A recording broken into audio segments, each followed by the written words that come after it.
সৈয়দনা আদমকে আল্লাহ যখন বানালেন, তিনি বানালেন মিন তিনিন লাযিব, এঁটেল মাটি থেকে বানালেন।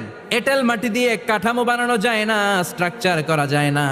এঁটেল মাটি জমিন থেকে নিয়ে আল্লাহ রেখে দিলেন 40 বছর। আর আকাশকে বললেন, ও আকাশ, এই মাটির উপরে 40 বছর তুমি বৃষ্টি দাও। 40 বছর এঁটেল মাটির উপরে বৃষ্টি জমতে জমতে জমতে জমতে এটা হয়ে গেল হামাইম মাসনুন, কাদামাটি। সুবহানাল্লাহ পড়েন। কাদামাটি থেকে গেল 40 বছর। কাদামাটি থেকে আল্লাহ সাইয়েদনা আদম আলাইহিস সালামের ডাইস বানালেন। তারপরে আল্লাহ সূর্যরে বললেন, ও সূর্য, এবার আদমের কায়ার উপরে, মূর্তির উপরে তুমি 40 বছর সূর্যের আলো দাও।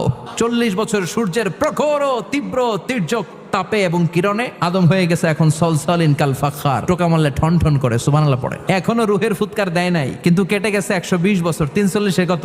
120 বছর চলে গেল। এই বিশাল লম্বা সময়ে আল্লাহ বললেন, লাম ইয়াকুন শাইআম মাযকুরা, উল্লেখ করার মতো আদম কিছুই ছিল না।